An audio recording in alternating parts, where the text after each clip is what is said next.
Consider for a moment the world as it existed 2,000 years ago.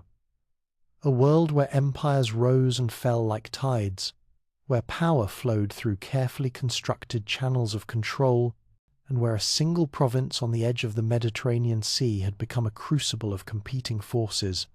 This was the world into which Jesus of Nazareth was born.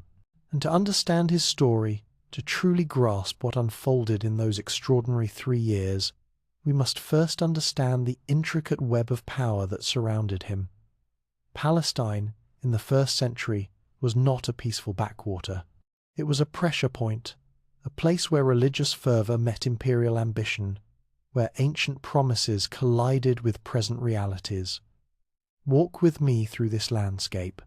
Let us map the territories of power that defined every choice, every word, every movement in this remarkable time.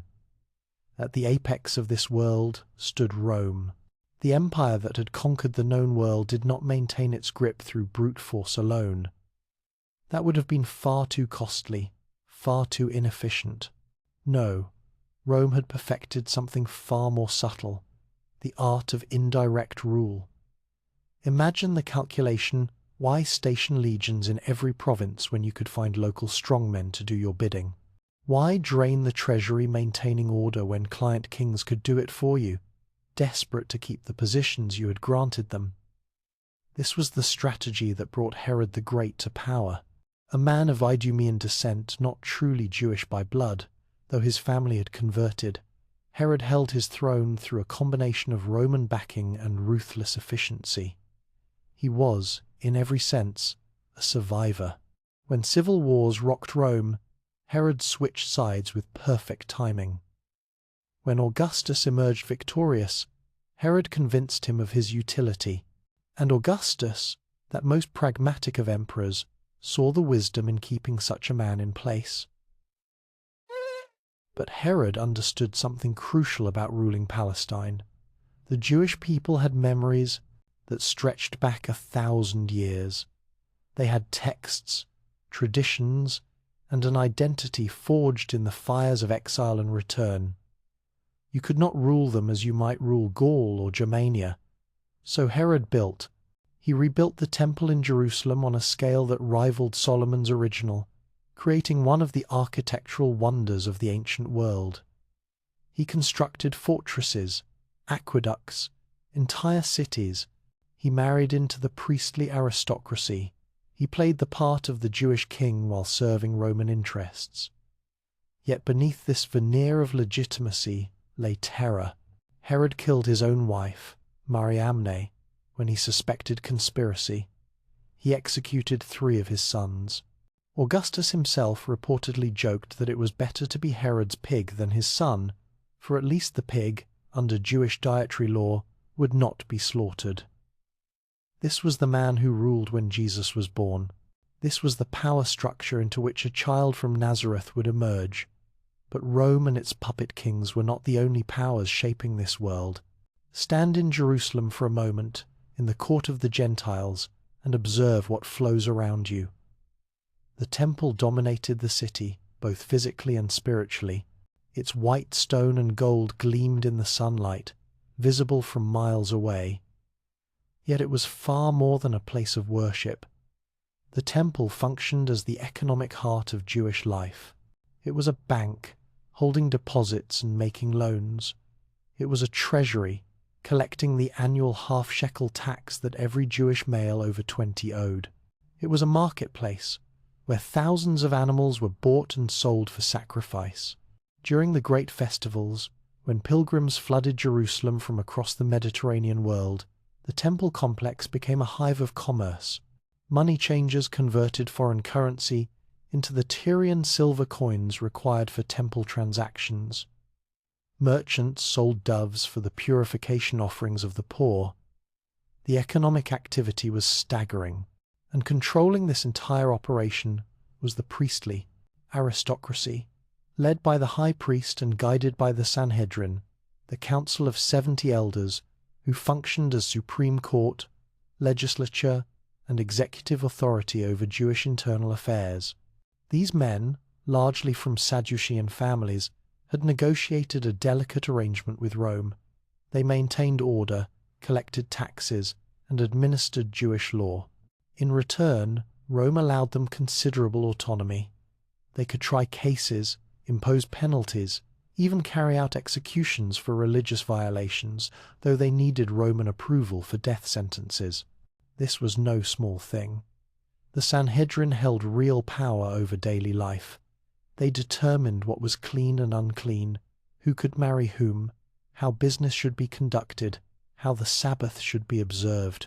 They were the gatekeepers of respectability, the arbiters of Jewish identity under occupation, and they had strong incentive to maintain the status quo. Roman favor kept them in their positions. A population that remained peaceful kept Rome from intervening too directly. Any disruption threatened their carefully balanced world. But not all Jews accepted this arrangement.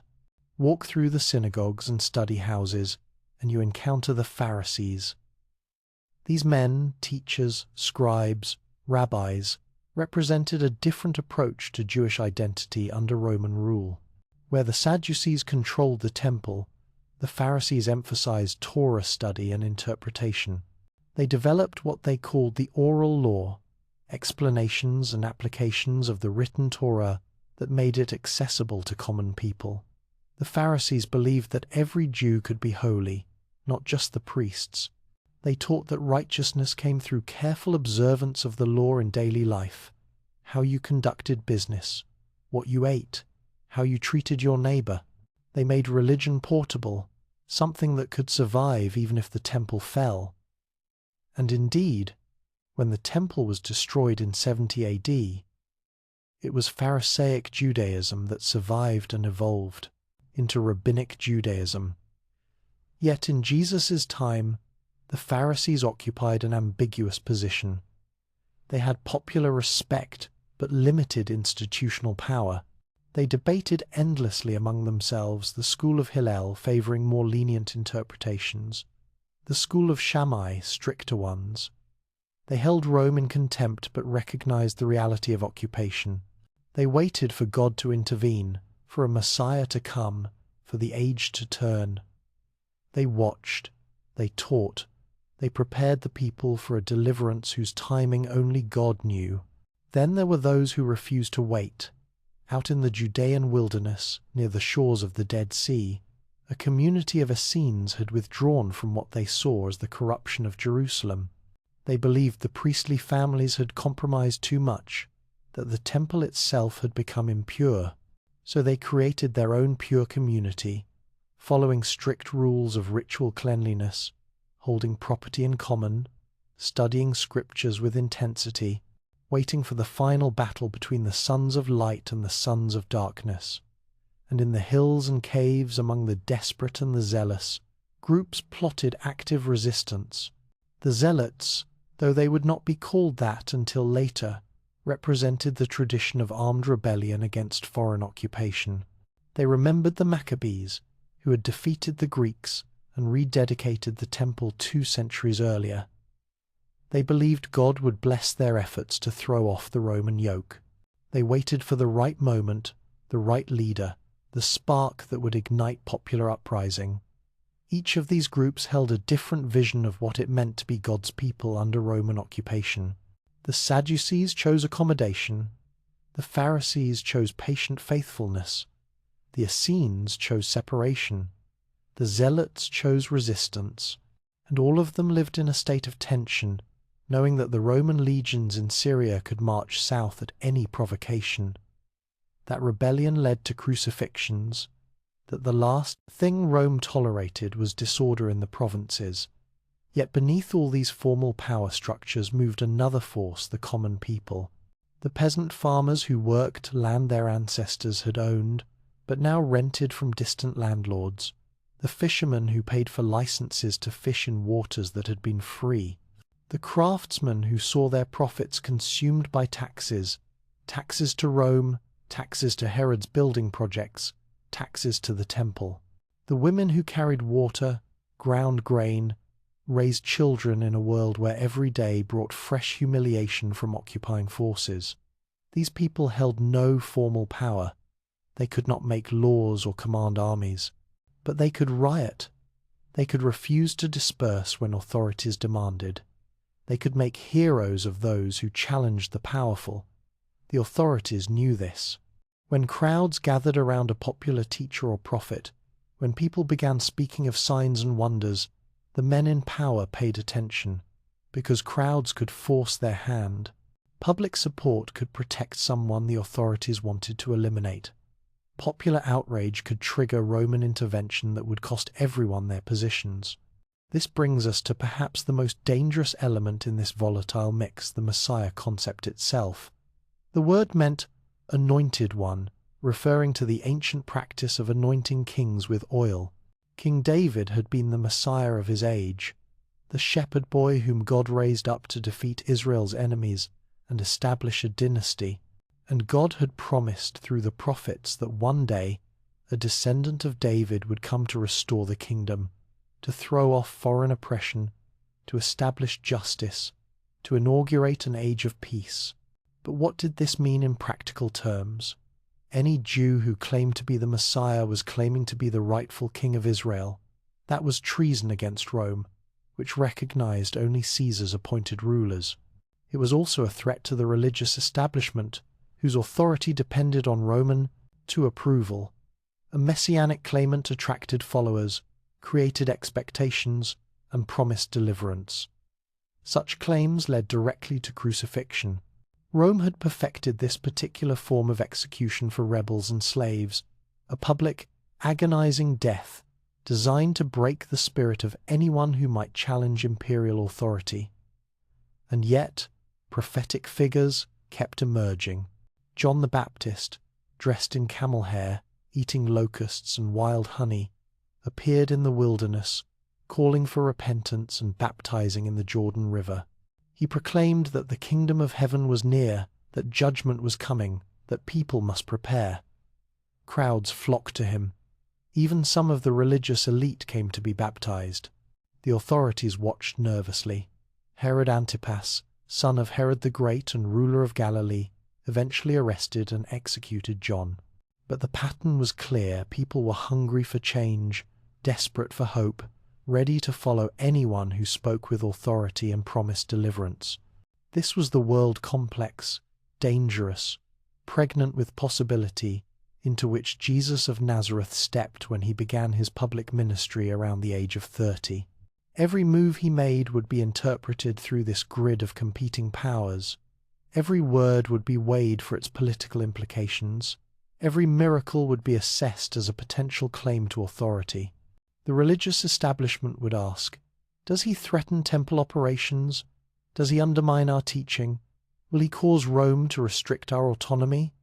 The Romans would ask, does he claim to be king? Does he attract crowds? Will he trigger unrest that requires military response? The common people would ask, is this the one? Has God finally sent our deliverer? Should we follow him? And Jesus himself would have to navigate this treacherous landscape with perfect precision. One wrong move, one misinterpreted statement, one action that crossed an invisible line, and the full weight of imperial and religious power would crush him. The game was rigged. The house always won. The powerful had been playing these games for centuries, yet something unprecedented was about to unfold. Something that would turn every calculation upside down, that would redefine power itself, that would prove more durable than empires and armies. The story that began in this pressure cooker of competing forces would reshape human history. But I am getting ahead of myself. First, we must understand how it all began, how a movement positioned itself from the very start, how origins shaped destiny, how the circumstances of birth carry meaning that echoes through generations. Every great movement begins with a story about its origins, and the story of Jesus' birth, examined not just as theology, but as strategic positioning, reveals something fascinating about how his followers understood what they were building. Consider what it means to launch a movement in the ancient world. You need legitimacy. You need credentials that people will recognize. You need a narrative that explains why this particular person, at this particular time deserves attention. The early Christians faced a profound challenge. Their leader had been executed as a criminal. He came from an insignificant village. His followers were fishermen and tax collectors, not priests or scholars. How do you establish that such a person was not merely important, but was the fulfillment of everything your people had been waiting for? The answer lies in the birth narratives, and they are remarkable pieces of strategic communication. Begin with the claim of virginal conception. In our modern world, we immediately think of this in biological or theological terms. But step back into the first century. What did this claim accomplish? It established divine origin. It said that however humble the circumstances appeared, a young woman, a carpenter's household, a feeding trough for a bed, this child's true father was God himself. No earthly power, no matter how impressive, could claim such lineage. Yet divine origin alone was not enough. The Messiah, according to prophecy, had to be a son of David. He had to have royal blood, legitimate claim to the throne of Israel. So we are told that Joseph, though not the biological father, was a descendant of David. The genealogies that open Matthew and Luke's Gospels, those long lists of names that modern readers often skip, were anything but filler. They established legal paternity, the chain of inheritance that made Jesus heir to David's throne. Think about what this accomplished. It gave Jesus a credential that transcended present circumstances. Yes, he was from Nazareth, a village so insignificant that it appears in no ancient records outside Christian texts. Yes, he was raised by a carpenter. Yes, he had no formal religious training from recognized schools. But none of that mattered if he was both divinely conceived and legally David's heir. The genealogy leapfrogged over present poverty to claim ancient royalty. Now add the location of birth. Not Nazareth, where his family lived, but Bethlehem, the city of David, the place where Israel's greatest king had been born a millennium earlier. The prophet Micah had declared that from Bethlehem would come a ruler who would shepherd Israel.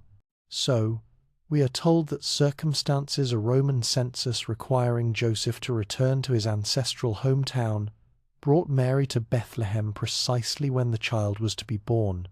Imagine witnessing this. A young couple arrives in the packed village during census time. No room in the guest quarters. The child born in a stable, wrapped in strips of cloth, laid in a feeding trough. The imagery is deliberately humble. This is not a royal birth in a palace with attendants and luxury, yet it is strategically positioned in exactly the right place, fulfilling exactly the right prophecy.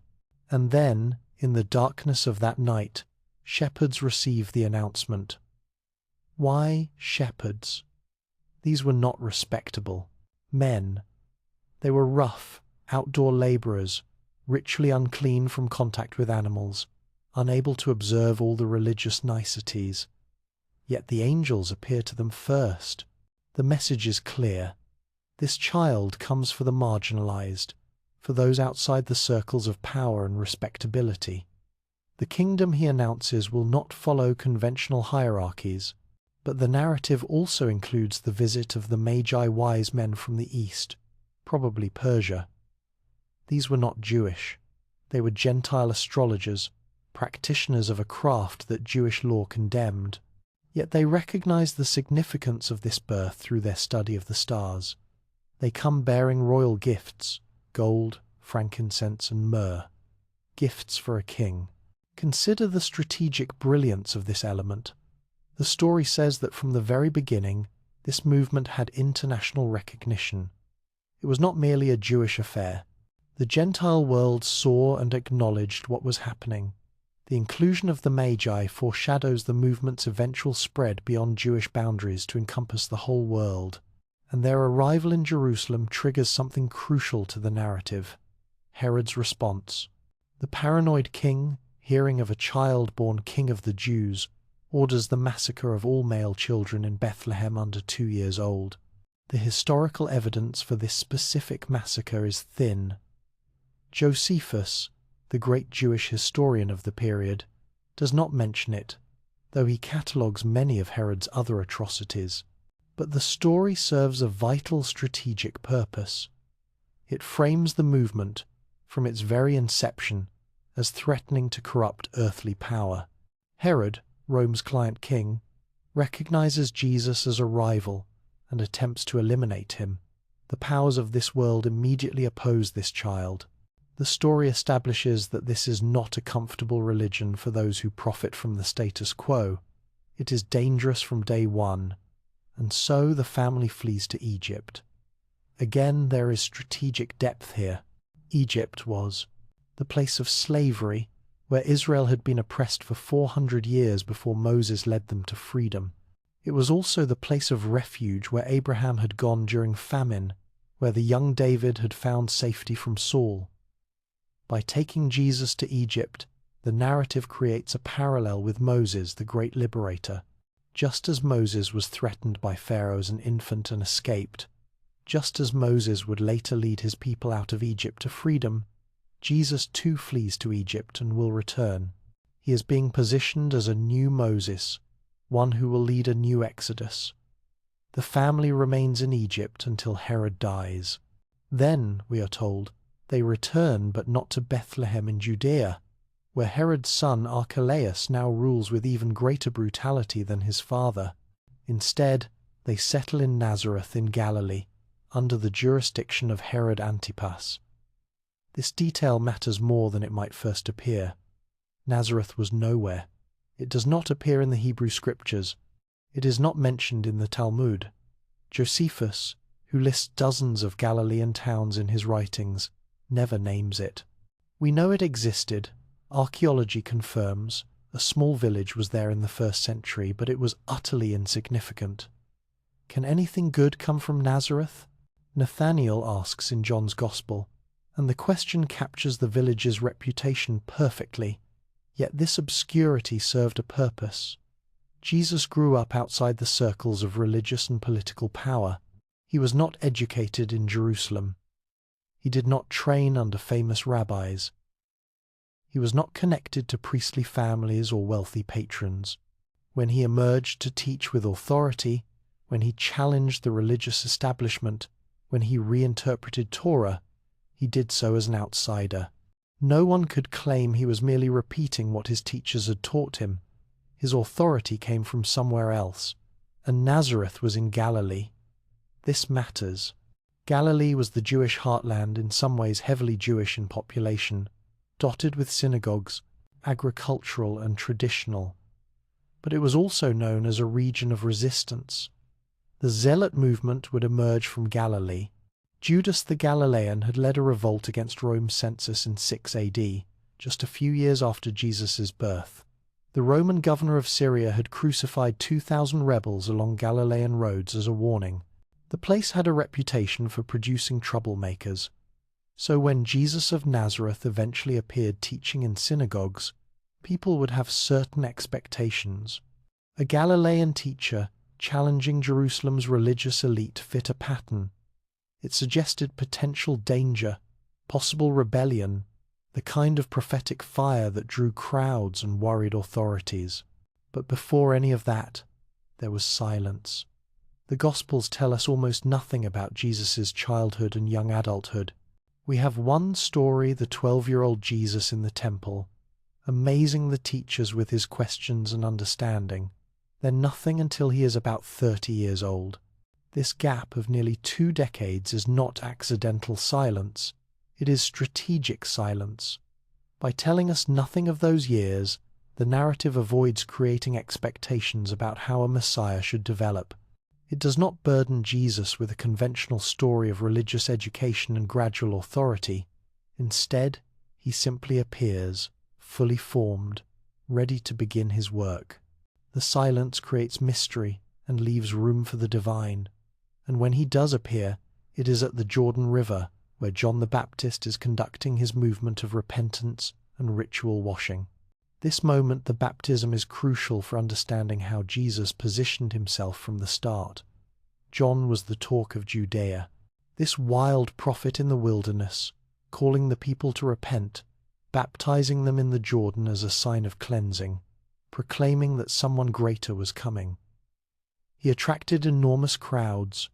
Even Pharisees and Sadducees came out to see him, though John called them a brood of vipers and warned them that their ancestry, as children of Abraham, would not save them from coming judgment. John represented a prophetic tradition that Israel had not seen for centuries. The age of prophets was supposed to have ended with Malachi, 400 years earlier. The fact that a figure like John could emerge, speaking with prophetic authority, drew people from Jerusalem and Judea and the whole region around the Jordan. They came in such numbers that the authorities could not ignore him. When Jesus came to be baptized by John, something profound happened. By submitting to John's baptism, Jesus allied himself with this popular movement. He identified with the people's hunger for righteousness, their sense that something new was breaking through. Yet the story also establishes Jesus' superiority to John. John himself says he is not worthy to untie Jesus' sandals. John baptizes with water, but Jesus will baptize with the Holy Spirit. And then, as Jesus emerges from the water, the heavens open, the Spirit descends like a dove. A voice speaks, "This is my beloved Son, with whom I am well pleased." The divine endorsement is public and unmistakable. Whatever authority John has, Jesus' authority is greater. It comes directly from God. But immediately after this moment of divine affirmation, the Spirit drives Jesus into the wilderness. For 40 days, a number heavy with biblical significance, echoing Israel's 40 years in the wilderness, Moses' 40 days on the mountain, Jesus fasts and is tempted by the devil. The temptation narrative is often read as a spiritual struggle, which it certainly is, but it is also a rejection of 3 specific strategies for gaining and using power, 3 paths that Jesus could have taken, but deliberately refused. First temptation: turn stones into bread. Jesus has been fasting for 40 days. He is hungry. He has the power to meet his physical need. More than that, he could use this power to meet the desperate needs of the poor who follow him. Hungry people need bread. A Messiah who could create food on demand would have unlimited followers. But Jesus refuses. Man does not live by bread alone, he says, but by every word that comes from the mouth of God. He will not build his movement on meeting material needs through spectacular means. There is a deeper hunger. Second temptation: throw yourself from the pinnacle of the temple. Let the angels catch you in full view of Jerusalem. Prove your divine protection with an undeniable miracle. Use religious spectacle to force belief. But Jesus refuses. Do not put the Lord your God to the test. He will not use religion as a tool for manipulation, will not coerce faith through theatrical demonstrations of power. Third temptation: worship Satan in exchange for all the kingdoms of the world. Here is the shortcut, the pragmatic compromise. You want to rule? I can give you rule. Just acknowledge my sovereignty, and all earthly power is yours. But Jesus refuses absolutely. Worship the Lord your God and serve him only. No compromise with evil, no matter how effective it might be in achieving short-term goals. The ends do not justify the means. These 3 rejections define the kind of movement Jesus will build, not one based on meeting material needs through spectacular means, not one using religious manipulation to coerce belief, not one willing to compromise with evil for quick results. It will be a different kind of movement, operating by different rules, pursuing a different kind of victory. And with these foundations laid, divine origin established, royal lineage claimed, messianic prophecies positioned, corrupt power opposed from the start, parallel with Moses drawn, outsider status secured, divine endorsement received, alternative power strategies rejected, Jesus was ready to begin. He returned to Galilee in the power of the Spirit. News about him spread through the whole countryside. He began teaching in the synagogues, and everyone praised him. The stage was set. The positioning was complete. Now the real work would begin. Building an organization, gathering followers, creating a movement that would change everything. There is a moment early in any movement when everything hangs in the balance. The vision has been articulated. The positioning is complete. But now comes the hard work, building an organization that can carry the vision forward, recruiting people who will become more than followers, who will become leaders themselves.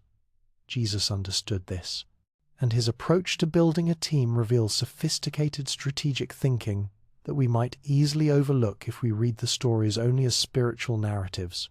Walk with me along the shores of the Sea of Galilee in those early days. The lake stretches before us, 7 miles wide and 13 miles long, nestled in the hill country of northern Israel. It is not really a sea at all, but a freshwater lake, though its size and sudden storms give it the character of something larger. The fishing industry here is substantial. This lake feeds much of the region, and it is here, among the fishing boats and nets, that Jesus begins his recruitment.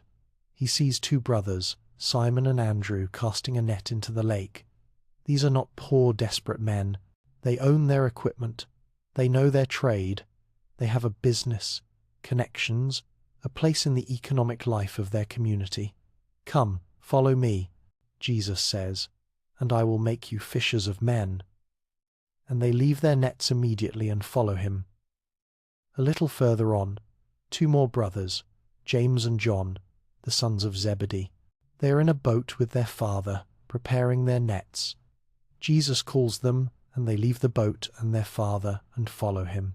These 2 details matter.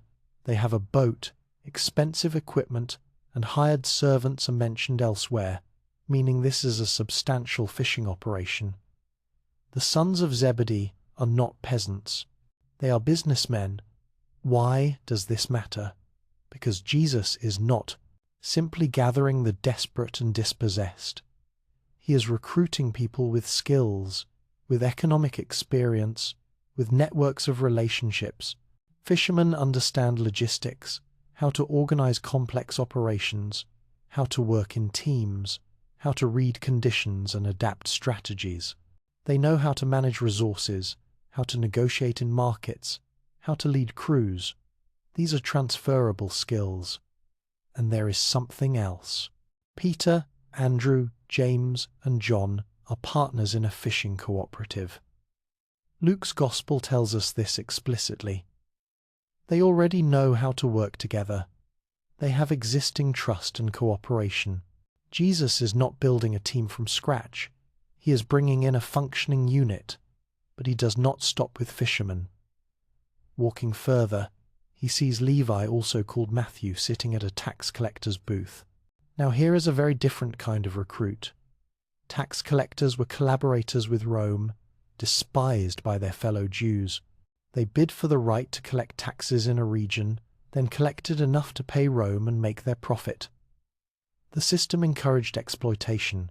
Tax collectors were considered traitors and sinners, barred from the synagogue, shunned by respectable society. Yet Jesus calls Matthew. "Follow me." And Matthew gets up, leaves everything, and follows. What does Matthew bring to the organization? Financial skills, administrative experience, literacy. Tax collectors had to keep records, knowledge of how money flows, how systems work, how to navigate bureaucracy. These are not skills the fishermen possess. And by recruiting Matthew, Jesus makes a statement. This movement will not respect conventional boundaries of respectability. It will include the excluded. It will find value where others see only contamination. Later, we learn the names of other disciples. Simon the Zealot. Think about this. A zealot was a revolutionary, someone committed to overthrowing Roman rule by force, and Jesus includes such a person in his inner circle, alongside Matthew the tax collector, a Roman collaborator. The potential for conflict is enormous. Yet Jesus is building a coalition that crosses factional lines, zealot and tax collector, working together under a shared vision. It is a microcosm of what the movement will become. There is Philip, who seems to have a practical, questioning nature. There is Nathanael, also called Bartholomew. There is Thomas, later famous for his doubts, but also for his fierce loyalty.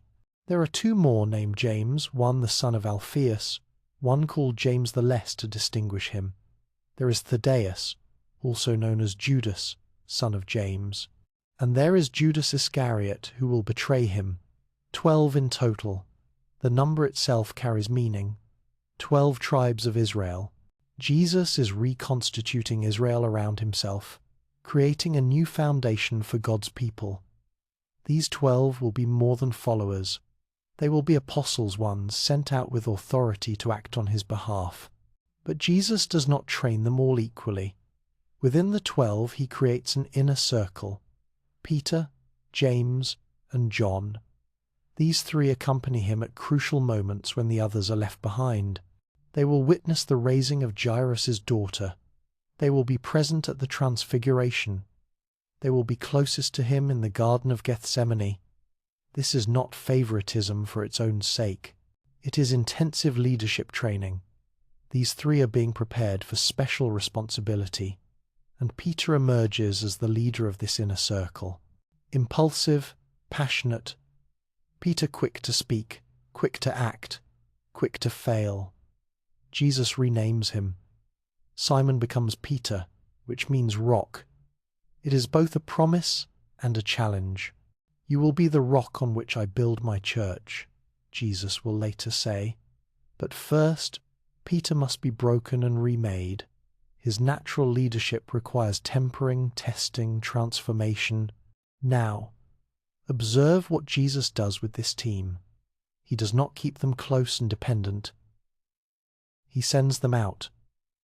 In pairs, they go to the villages of Galilee with authority to heal and cast out demons, proclaiming that the kingdom of God is near. This is brilliant organizational strategy. They are not learning by watching, they are learning by doing. They experience both success and failure. They discover their own capacity and limitations. They return with stories, with questions, with newfound confidence. This creates loyalty in a way that mere following never could. These men are not passive recipients of Jesus' teaching. They are active participants in the mission. They have skin in the game. They have invested themselves, and having experienced success under his authority, they are bonded to him and to each other. But recruiting the 12 is only part of the organizational challenge. Jesus needs a broader base of support, and here his miracle working becomes strategically crucial. Consider what miracles accomplish in a pre-modern society. They establish authority. When Jesus heals the sick, when he casts out demons, when he calms storms and walks on water, he demonstrates power over the natural and supernatural realms. In a world where most people believe that illness is caused by sin or demons, that storms express divine anger, that the natural world is full of spiritual forces, demonstrating control over these things proves divine endorsement. This is not mere spectacle, it is evidence.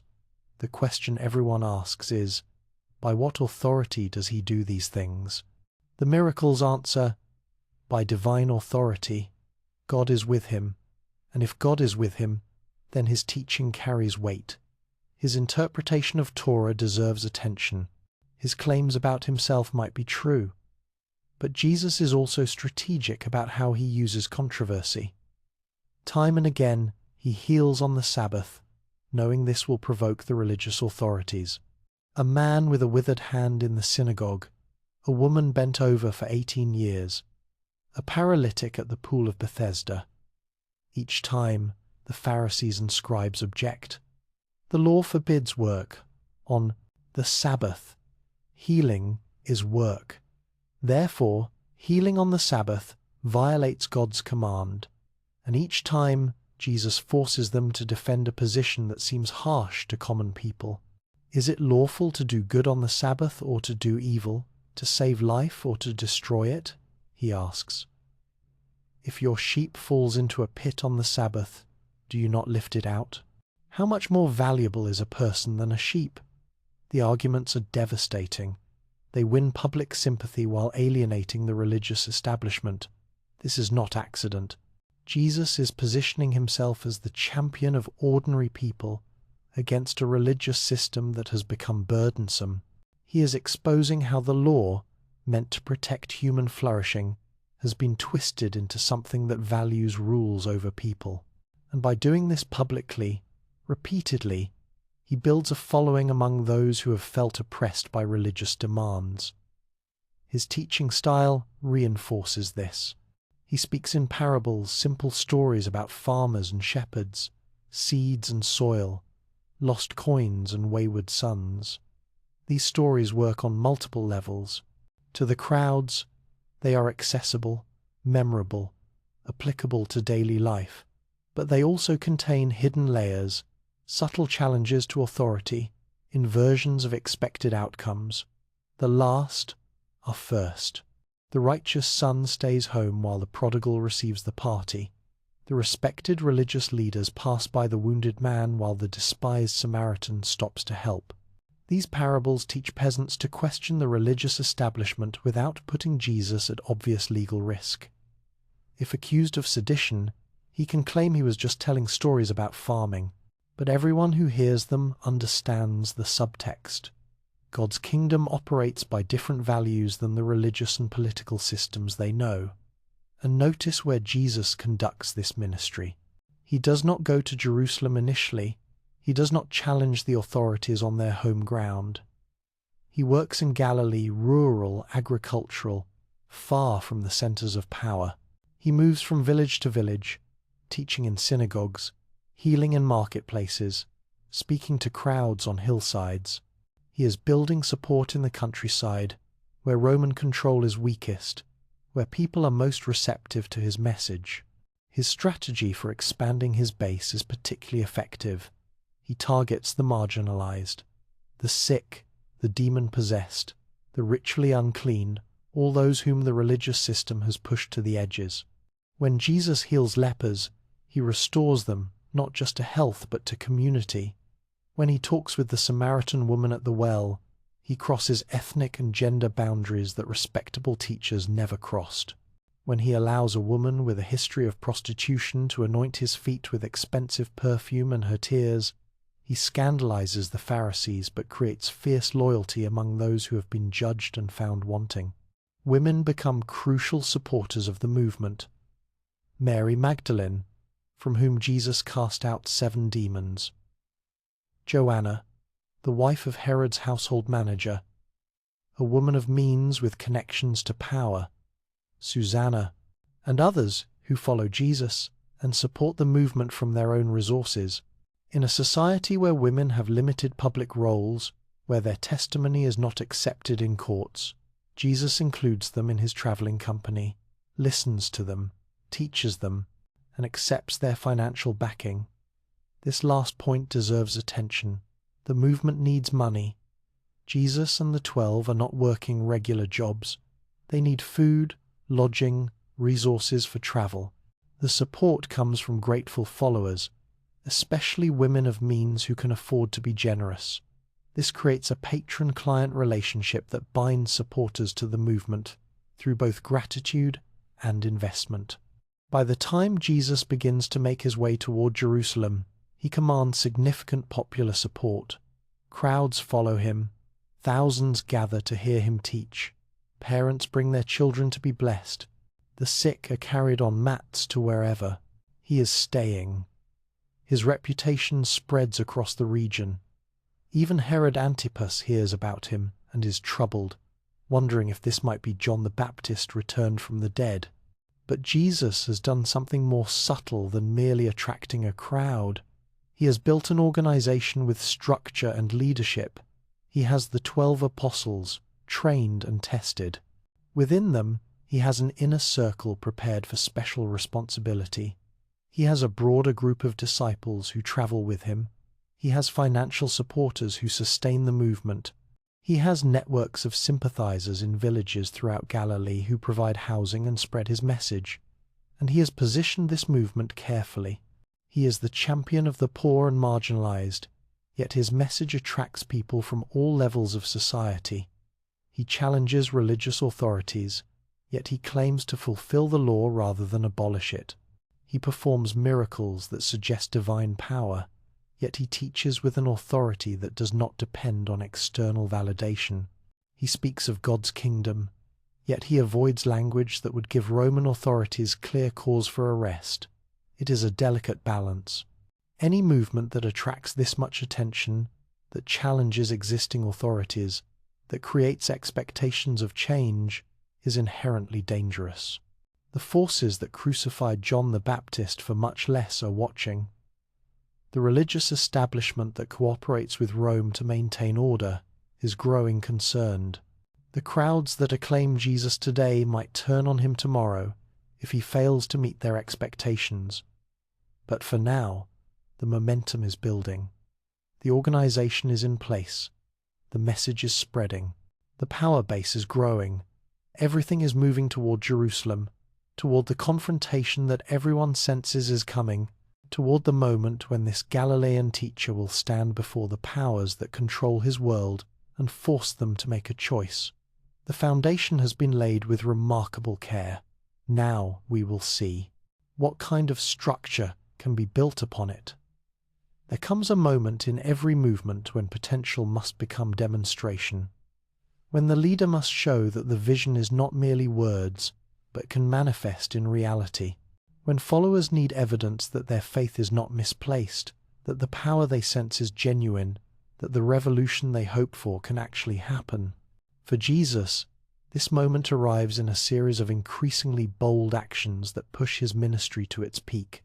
And if we watch carefully, we can see a leader who understands timing, who knows when to reveal and when to conceal, who is orchestrating events toward a specific end. Picture a hillside in Galilee.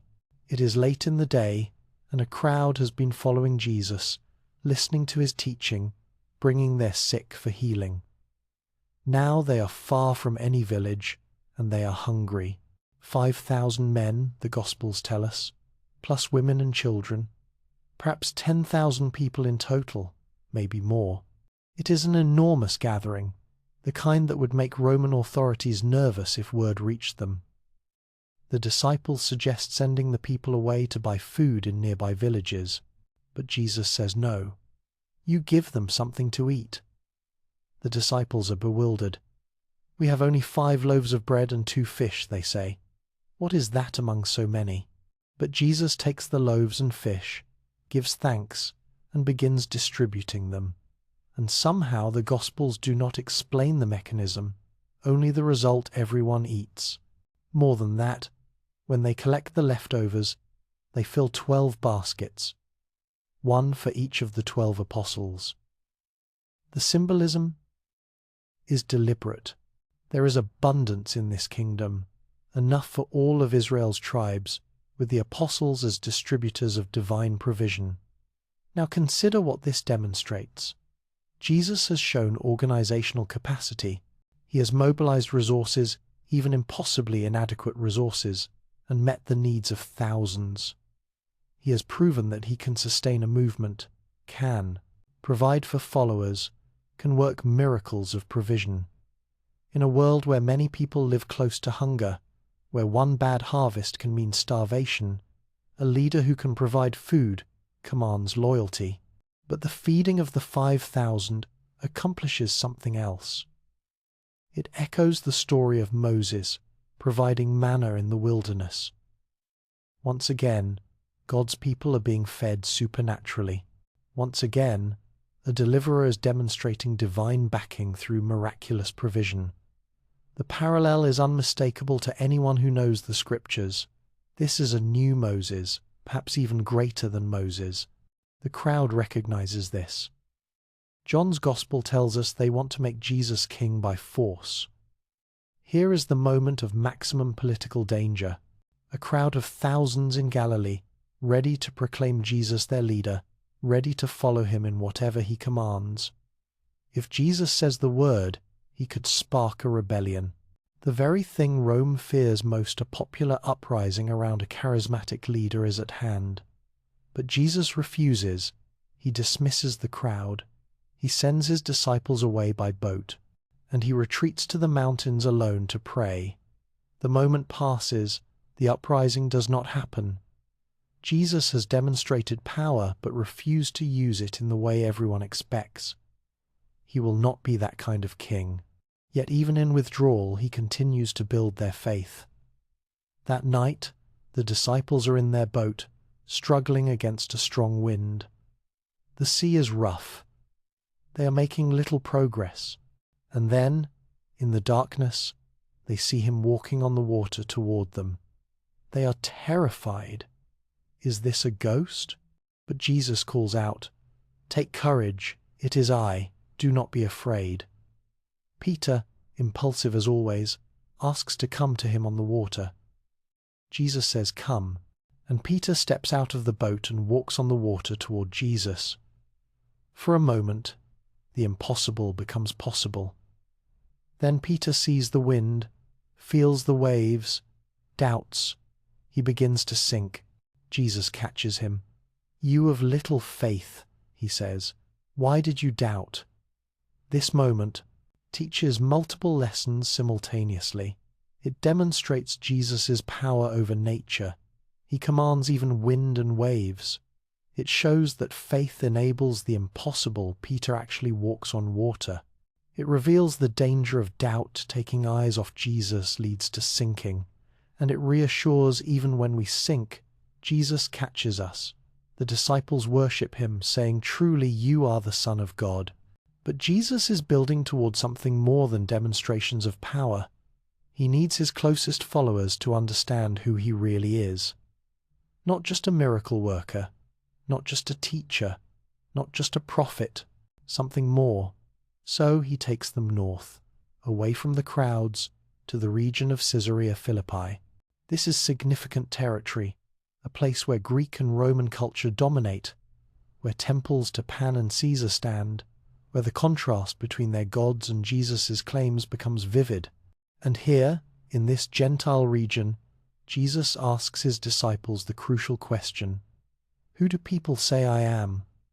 They report what they have heard. Some say John the Baptist, returned from death.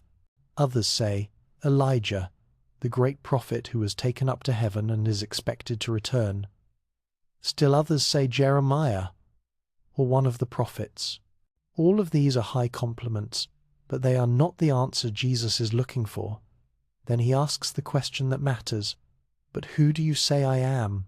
Peter answers for the group, "You are the Christ, the Son of the living God." Christ, the Messiah, the anointed King who will restore Israel, the fulfillment of centuries of hope. And more than that, Son of the living God, not merely a human king, but somehow divine, bearing God's own authority and nature. Jesus blesses Peter for this confession. "Flesh and blood has not revealed this to you," he says, "but my Father in heaven. This is the foundation, the rock on which the movement will be built. Not on miracles, not on crowds, not on political maneuvering, but on the recognition of who Jesus truly is." And immediately, after this moment of revelation, Jesus begins preparing them for what is coming. He must go to Jerusalem, he tells them. He will suffer at the hands of the elders, chief priests and scribes. He will be killed, and on the third day he will be raised. Peter, who has just made the great confession, cannot accept this. He takes Jesus aside and rebukes him. "Never, Lord," he says. "This shall never happen to you."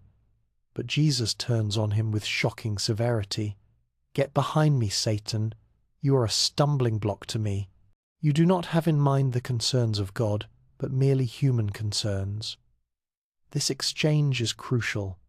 Peter understands who Jesus is, but not what kind of Messiah he will be. Peter expects victory through power, triumph through conquest. The idea of the Messiah suffering and dying contradicts everything he has been taught to expect. But Jesus is preparing them for a different kind of victory, one that requires passing through death rather than avoiding it. 6 days later, the Gospels are precise about this timing.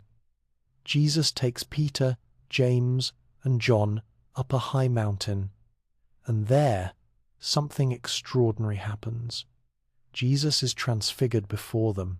His face shines like the sun, his clothes become dazzling white, and 2 figures appear, talking with him, Moses and Elijah. Moses, who gave the law, Elijah, greatest of the prophets, the 2 pillars of Israel's faith tradition, and they are conversing with Jesus about his departure, literally, his exodus that he is about to accomplish in Jerusalem. The imagery is layered. Jesus is not replacing Moses and Elijah. He is fulfilling what they began. He stands with them as their equal, perhaps their superior. Peter, overwhelmed, suggests building 3 shelters, one for each of them. But a cloud envelops them, and a voice speaks from the cloud. "This is my Son, whom I love. Listen to him." This is the 2nd time the divine voice has spoken, affirming Jesus' identity. But this time, 3 of his closest followers hear it. They have witnesses to his glory, evidence that can sustain them through the dark days ahead. When Jesus is arrested, tried, and executed, when everything seems lost, they will remember this moment. They saw his true nature revealed. They heard God claim him as Son. Coming down from the mountain, Jesus again tells them to tell no one what they have seen until the Son of Man has risen from the dead. Still the pattern of revelation and concealment. Show them enough to build faith, but not so much that it forces premature confrontation. And now Jesus begins the journey toward Jerusalem in earnest. Luke's Gospel says he resolutely set out for Jerusalem. The Greek phrase suggests determination, a fixed purpose. Everything that has come before has been preparation. Now comes the crucial test. Along the way, Jesus continues teaching, healing, demonstrating authority. But there is a new intensity, a sense of urgency. He sends out 72 disciples, not just the 12 now, but a much larger group to every town and place where he is about to go. They return with joy, reporting that even demons submit to them in Jesus' name. The movement is expanding rapidly, but Jesus warns them, "Do not rejoice that the spirits submit to you, but rejoice that your names are written in heaven." He is constantly redirecting their attention from earthly power to spiritual reality, from immediate success to eternal significance. The timing of his arrival in Jerusalem is not accidental. He comes for Passover, when the city's population swells from perhaps 50,000 to over 200,000. Pilgrims from across the Mediterranean world crowd the streets. This is maximum visibility, the perfect moment to make his final statement, and he stages his entrance with careful symbolism. He sends disciples to find a colt, a young donkey, and rides it into the city. The crowds spread their cloaks on the road before him. They cut palm branches and wave them. They shout, "Hosanna to the Son of David! Blessed is he who comes in the name of the Lord! Hosanna in the highest heaven!" This is a deliberately messianic entry. The prophet Zechariah had written, "Rejoice greatly, daughter Zion! Shout, daughter Jerusalem! See, your king comes to you, righteous and victorious, lowly and riding on a donkey, on a colt, the foal of a donkey." Jesus is fulfilling prophecy in plain sight. He is claiming to be Israel's king. But notice the nature of the claim. He does not ride a war horse. He does not come with armies. He does not wear royal robes or carry weapons. He rides a donkey, the mount of peace, not war. He is mocking the very idea of worldly kingship even as he claims the title. This is a king who comes in humility, who rules through service, whose kingdom is not of this world. The religious authorities are alarmed. Some Pharisees in the crowd call out, "Teacher, rebuke your disciples. Make them stop this dangerous display." But Jesus responds, "I tell you, if they keep quiet, the stones will cry out." The moment cannot be stopped. It has its own momentum now. The next day, Jesus enters the temple, and what he sees there fills him with anger. The court of the Gentiles, the outer court where non-Jews could come to pray, has been turned into a marketplace. Merchants sell animals for sacrifice. Money changers exchange foreign currency for temple coins. The noise, the commercialism, the barrier this creates to genuine worship, all of it represents how far the religious establishment has strayed from God's purposes. Jesus begins driving out the merchants and money changers. He overturns their tables. He blocks people from carrying merchandise through the temple courts. And he teaches, "Is it not written, 'My house will be called a house of prayer for all nations'? But you have made it a den of robbers." This is the ultimate provocation. The temple is the center of religious, economic, and political power in Jerusalem. The chief priests control its operations. They profit from the commerce. They maintain order. And Jesus has disrupted all of it, citing scripture to condemn their practices, claiming authority over the very space they control. The religious leaders hear about this, and the Gospels tell us explicitly they begin looking for a way to kill him. But they are afraid of the crowd because the people are amazed at his teaching. Jesus has maneuvered them into an impossible position. He has forced them to choose. They must either submit to his authority, which would mean losing their own positions and power, or they must eliminate him. And they must do it in a way that does not trigger a riot. Jesus knows exactly what he has done. He has thrown down the gauntlet. He has made submission or elimination the only options. And he knows which they will choose. For the next few days, he continues teaching in the temple courts. The religious leaders try to trap him with questions. Should we pay taxes to Caesar? Whose wife will a woman be in the resurrection if she was married 7 times? By what authority do you do these things? Each time Jesus' answers are brilliant. He turns their questions back on them, exposes their hypocrisy, wins the admiration of the crowds, and leaves his opponents frustrated and angry. He is at the peak of his influence, controlling the narrative, commanding public support, demonstrating intellectual and spiritual superiority over those who claim to be the authorities. But he is also sealing his fate. Every successful parry, every devastating response, every moment when the crowd laughs at the religious leader's discomfort, all of it increases their determination to destroy him. He is humiliating them publicly. They cannot let this continue. Jesus knows this. He is orchestrating his own end. He has built the movement, trained the leaders, demonstrated the power, made the claims, forced the confrontation. Now comes the final act, the one that will either prove him a failed Messiah or transform everything. The trap is set. The crisis approaches. And both Jesus and his enemies are moving toward the collision that will determine everything. In the great chess match between Jesus and the religious establishment, both sides understand that the end game has begun. Jesus has made his moves openly, boldly, forcing confrontation. Now, the religious authorities must respond.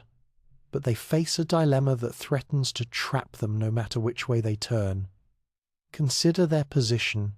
Jesus commands enormous popular support. The crowds acclaim him.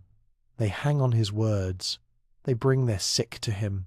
When he teaches in the temple courts, people gather by the hundreds, perhaps thousands. Any attempt to arrest him publicly risks triggering a riot, and riots bring Roman intervention. This is the nightmare scenario for the religious establishment. Their entire arrangement with Rome depends on maintaining order.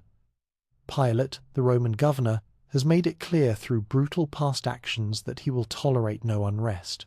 Any significant disturbance could lead Rome to remove the current leadership, to impose direct military rule, to eliminate the autonomy that allows the Sanhedrin to function. The religious leaders could lose everything: their positions, their influence, their ability to protect Jewish religious practice. Yet if they do nothing, if they allow Jesus to continue, they face equally catastrophic consequences. He is undermining their authority.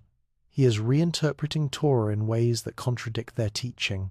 He is claiming powers that belong to God alone, forgiving sins, declaring what is clean and unclean, speaking of himself as Lord of the Sabbath.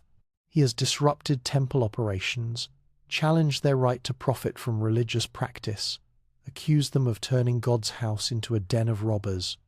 They cannot let this stand. To do nothing is to admit that he is right and they are wrong, that their entire system is corrupt, that they have no legitimate authority. But to move against him openly is to risk the very disaster they are trying to prevent. So they need a solution. They need a way to arrest Jesus quietly, away from the crowds. They need to move quickly, before Passover ends and the pilgrims disperse, and Jesus potentially escapes back to Galilee. They need to justify their actions both to the people and to Rome. They need everything to appear legal, necessary, unavoidable. And then Judas Iscariot comes to them. The betrayal of Judas is one of history's most infamous acts, but let us consider it strategically, from the perspective of both sides. What does Judas offer? What do the religious authorities gain? First and most obviously, intelligence. Judas knows where Jesus stays at night. The movement does not sleep in the city too expensive, too crowded during Passover. They stay in Bethany, a village just outside Jerusalem, in the home of friends, but the exact location, the timing of their movements, the patterns of their days, Judas can provide all of this. He eliminates the need for surveillance, the risk of losing track of Jesus in the crowded city. Second, legitimacy. An insider turning against Jesus suggests that even his own followers recognize something wrong. It provides cover for the religious authorities. They are not persecuting an innocent teacher. One of his own disciples has come forward with information. This is not persecution. This is concerned disciples and responsible authorities dealing with a dangerous situation. Third, identification. In the darkness, away from crowds, how do the arresting party know which man is Jesus? Judas can point him out, can identify him unmistakably. This prevents any confusion, any chance of arresting the wrong person, any excuse that could invalidate the arrest. The authorities pay Judas 30 pieces of silver. This detail is recorded in the Gospels, and it is worth examining. 30 pieces of silver. 30 shekels is not an enormous sum. It is the price paid as compensation for a slave who has been accidentally killed, according to the law in Exodus. It is enough to be meaningful to Judas, but not so much that it suggests this is primarily about the money. What then motivates Judas? The Gospels give us hints, but no complete explanation. John's Gospel says Satan entered into him. Luke says the same, but this is theological explanation, not psychological analysis. What human factors might be at work? Perhaps Judas is disillusioned. He has followed Jesus expecting one kind of Messiah, a conquering king who will overthrow Rome and restore Israel's glory. Instead, Jesus talks about suffering and death. He refuses to use his power in the ways Judas thinks he should. The feeding of the 5,000 should have been the moment to declare kingship. Instead, Jesus dismissed the crowd. Perhaps Judas is forcing the issue, creating a crisis that will make Jesus finally use his power to establish his kingdom. Or perhaps Judas sees the way things are heading and wants to save himself. Jesus has antagonized the authorities beyond repair. Crucifixion seems inevitable. Better to be on the winning side, to preserve some future for himself, to salvage what he can from the wreckage. Or perhaps, and this is darkest, Judas has come to hate Jesus. Resentment has built over time. The intimacy of 3 years together has bred contempt. Small slights have festered. Jealousy of the inner circle, Peter, James, and John, has grown. And now he sees his chance to strike back, to hurt the one who has disappointed him, to destroy what he can no longer believe in. We do not know which of these, if any, captures Judas's true motivation. What we know is that he makes his offer, the authorities accept, and the trap is set. Jesus knows. At the Last Supper, the final Passover meal he shares with his disciples, he tells them explicitly, "One of you will betray me." The disciples are shocked, grieved. They ask one by one, "Surely not I, Lord." And Jesus answers, "The one who has dipped his hand into the bowl with me will betray me." He even tells Judas directly, "What you are about to do quickly." This foreknowledge is crucial to understanding what happens next. Jesus is not a victim surprised by events. He knows what is coming. He chooses to walk into it. He could flee. He could hide. He could rally his supporters to protect him. Instead, he sends Judas to complete the betrayal and prepares his disciples for what lies ahead. That night, after the meal, Jesus takes his disciples to the Garden of Gethsemane, an olive grove on the Mount of Olives just outside the city. He asks them to keep watch while he prays. And here we see something we have not seen before: Jesus in agony. He prays with such intensity that his sweat becomes like drops of blood. "Father, if you are willing, take this cup from me." The cup, an image of suffering, of God's wrath, of the fate that awaits him. He does not want to drink it. The human desire for survival, for escape, for some other way, all of this pours out in prayer. Yet he submits. "Not my will, but yours be done." 3 times he returns to find his disciples sleeping. "Could you not keep watch with me for 1 hour?" he asks Peter.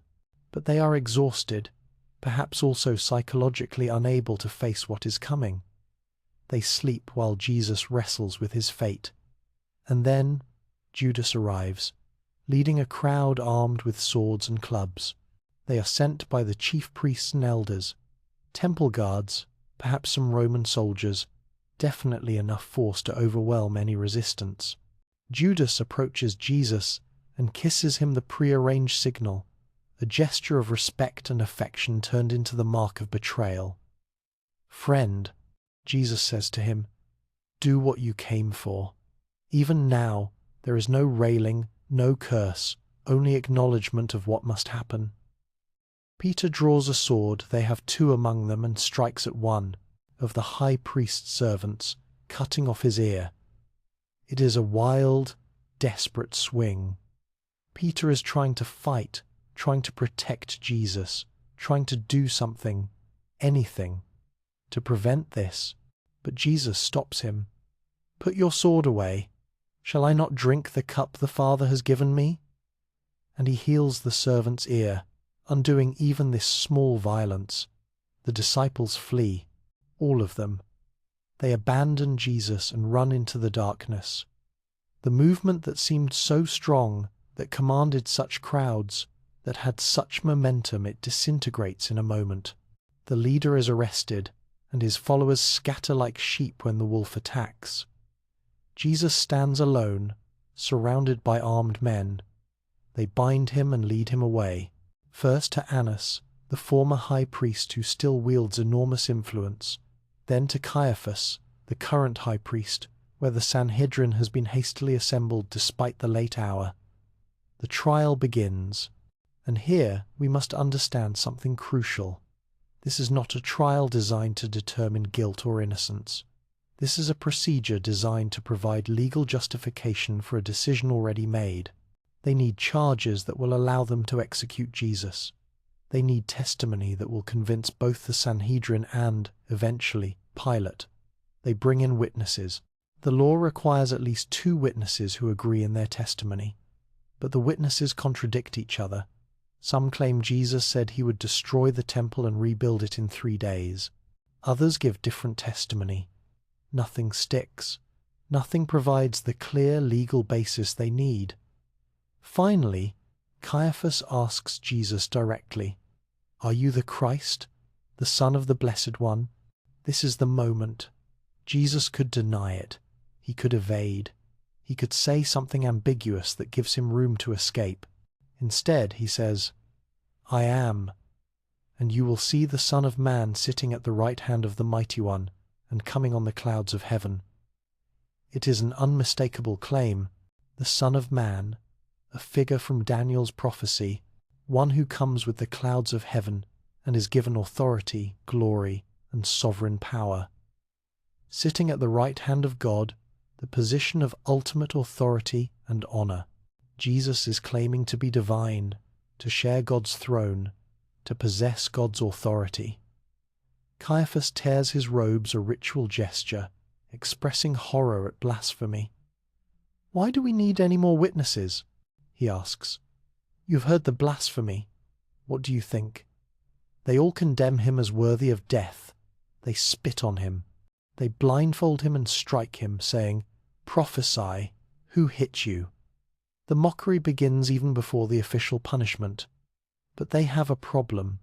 They have secured a religious conviction for blasphemy, but they need Roman approval for execution, and Rome does not care about Jewish religious disputes.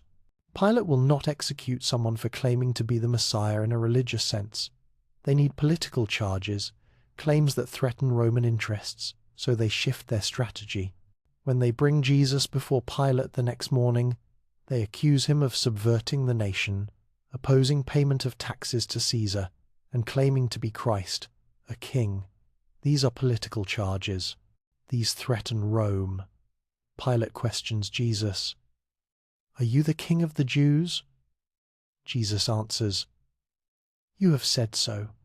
It is neither clear affirmation nor denial. It leaves room for interpretation. Pilate is not impressed by the charges. He has dealt with enough Jewish religious disputes to recognize political manipulation when he sees it. He finds no basis for charges against Jesus. He tries to release him, but the chief priests and elders have prepared for this. They stir up the crowd.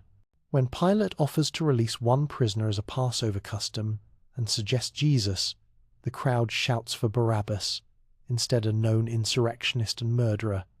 "Crucify him!" They shout about Jesus. "Crucify him!"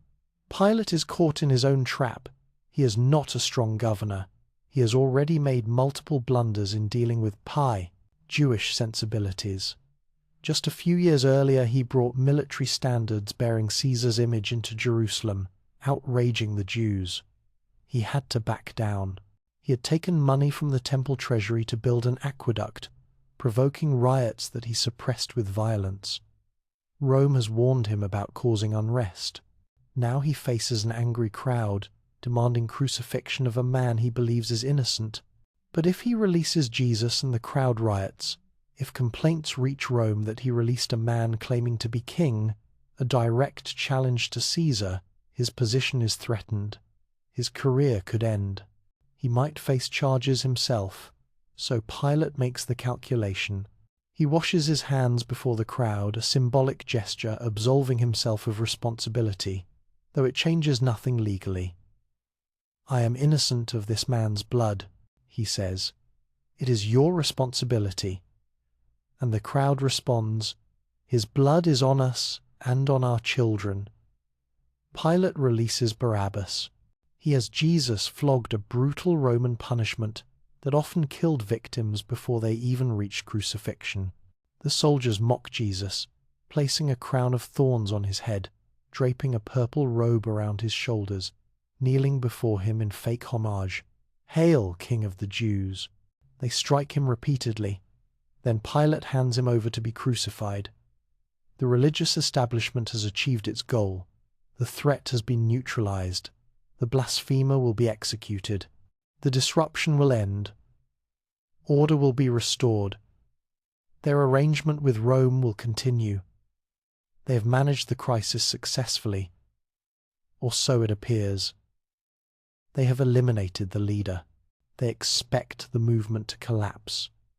They believe they have won, but they have made a fatal miscalculation. They have not defeated Jesus. They have given him exactly the stage he needed for his final, devastating move. The apparent defeat they have engineered will become, in ways they cannot imagine, the most complete victory in human history.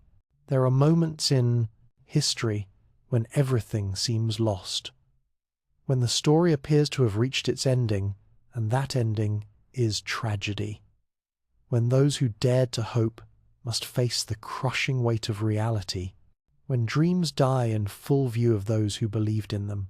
The crucifixion of Jesus is such a moment. Understand what crucifixion meant in the Roman world. It was not merely execution. It was humiliation, degradation, the destruction of dignity. Rome reserved it for slaves, for rebels, for the lowest criminals. Citizens of Rome could not be crucified. They had the privilege of beheading. But for those without citizenship, for those who challenged Roman authority, crucifixion was the answer. It was designed to be public, lingering, agonizing. The victim was stripped naked, exposed to mockery and shame. The process could take days. Death came slowly, through exhaustion, through suffocation, as the body sagged and the diaphragm could no longer function, through infection and shock. And throughout, the crucified person hung at a crossroads or busy location, a warning to anyone who might consider rebellion. This is what happens when you challenge Rome. Jesus carries his cross, or at least the crossbeam, through the streets of Jerusalem. He has already been scourged, beaten nearly to death. The crown of thorns still pierces his scalp. He is so weakened that eventually the soldiers compel a man named Simon of Cyrene to carry the cross for him. They bring him to Golgotha, the place of the skull, a hill outside the city walls. Here they crucify him between two criminals. The soldiers cast lots for his clothing, dividing his garments among themselves. Above his head they place a sign, written by Pilate's order in Hebrew, Latin, and Greek: Jesus of Nazareth, King of the Jews. It is meant as mockery, as the final insult. This is what happens to those who claim to be kings. But the sign speaks truth in ways Pilate does not intend. Here is Israel's king, reigning from a cross, crowned with thorns, enthroned on wood. The religious leaders who engineered this outcome come to watch their victory. They mock him. He saved others, but he cannot save himself. Let him come down from the cross, and we will believe in him.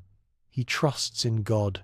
Let God rescue him now if he wants him, for he said, I am the Son of God.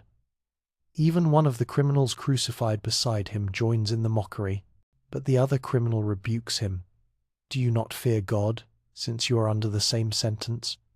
We are punished justly, for we are getting what our deeds deserve. But this man has done nothing wrong. Then he turns to Jesus. Remember me when you come into your kingdom. And Jesus responds, Truly I tell you, today you will be with me in paradise. Even in agony, even in apparent defeat, Jesus is granting salvation, welcoming the outcast, demonstrating the nature of his kingdom. This criminal, nameless, dying in shame, becomes the first person to enter paradise through faith in Jesus.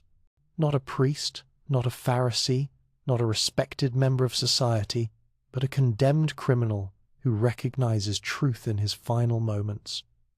Among the crowd, a few faithful remain. Mary, Jesus' mother, stands near the cross, along with her sister, Mary, the wife of Clopas, and Mary Magdalene. The disciple John is there, the only one of the 12 with courage to be present. The women who have supported Jesus' ministry, who have traveled with him, who have provided for his needs, they do not abandon him now. They stand witness to his suffering. Jesus sees his mother and the disciple he loves standing together. Through his pain he provides for her future. "Woman, here is your son," he says to Mary, and to John, "Here is your mother." From that time on, John takes her into his home. Even dying, Jesus is caring for others, ensuring his mother will not be left alone. The sky darkens. From noon until 3 in the afternoon, darkness covers the land. This detail appears in all three synoptic gospels, an unnatural darkness, as though creation itself mourns what is happening. And then Jesus cries out in Aramaic, "Eloi, Eloi, lema sabachthani," my God, why have you forsaken me?" These are the opening words of Psalm 22, a psalm of suffering that ends in vindication and praise. Those who know the scriptures would recognize the reference, but in this moment, the cry expresses something profound. The depth of Jesus' suffering, the sense of abandonment, the weight of bearing humanity's sin. The Son experiences separation from the Father, drinks the cup of divine wrath, takes upon himself the curse that others deserve. After this, knowing that everything is now finished, Jesus says, "I thirst." Someone fills a sponge with wine vinegar, puts it on a stalk of hyssop, the plant used to apply blood to door frames at the first Passover, and lifts it to his lips. Jesus tastes it. Then he declares, "It is finished." The Greek word is tetelestai, a word used to indicate a debt paid in full, a task completed, a purpose accomplished. Not, "I am finished" as in defeated, but "it is finished" as in completed. The work is done. He bows his head and gives up his spirit. At that moment, the curtain of the temple, the thick, heavy veil that separates the holy place from the most holy place, the inner sanctuary where only the high priest can enter once a year, tears in two from top to bottom. The barrier between God and humanity is ripped apart. Access to God's presence is no longer restricted, no longer mediated through priests and sacrifices. The way is open. The earth shakes. Rocks split. Tombs break open.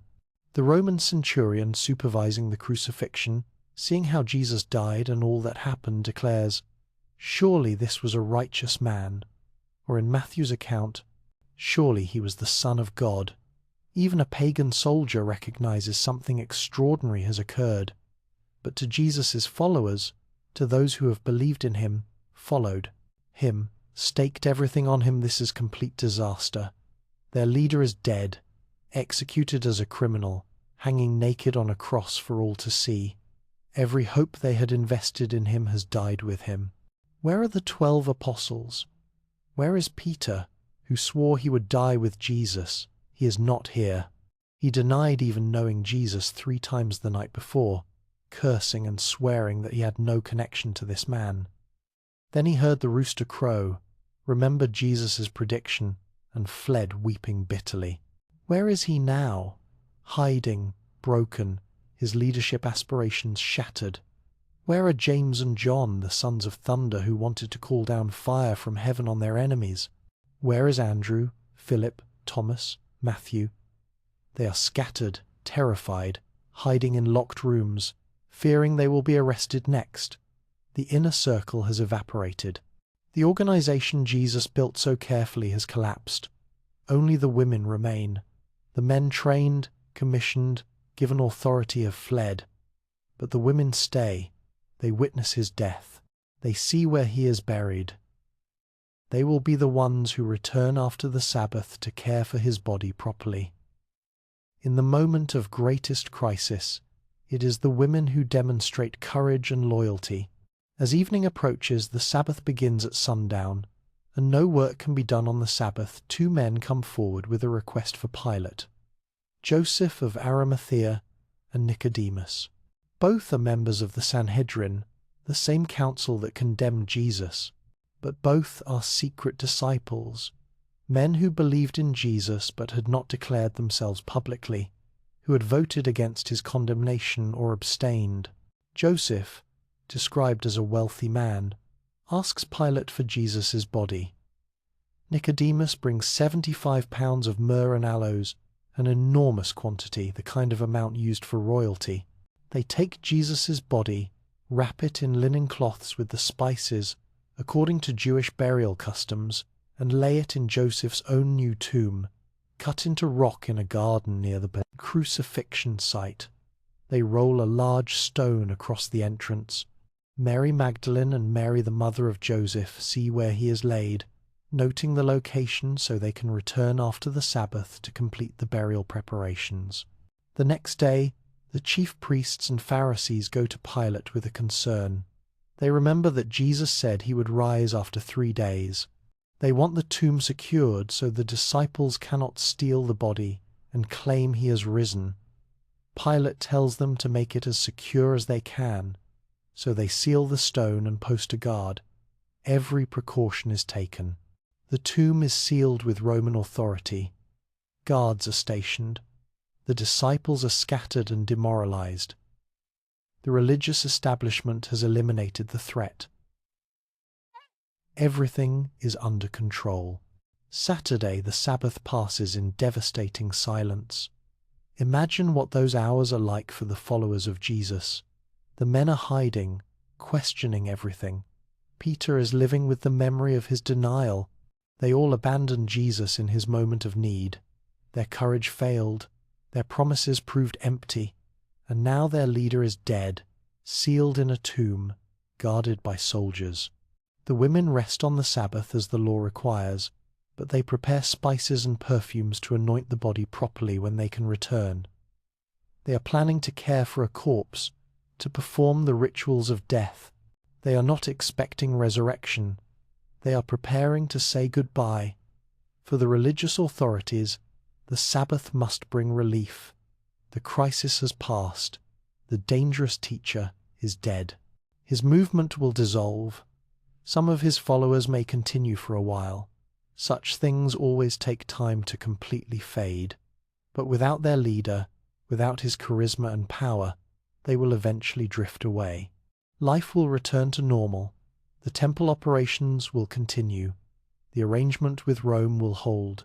They have successfully managed a difficult situation. Every calculation suggests this is the end of the story. Movements built around. Charismatic leaders rarely survive the leader's death.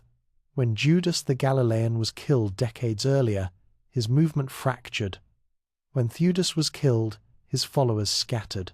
When the Egyptian prophet was defeated, his movement evaporated. This is the pattern. This is what always happens.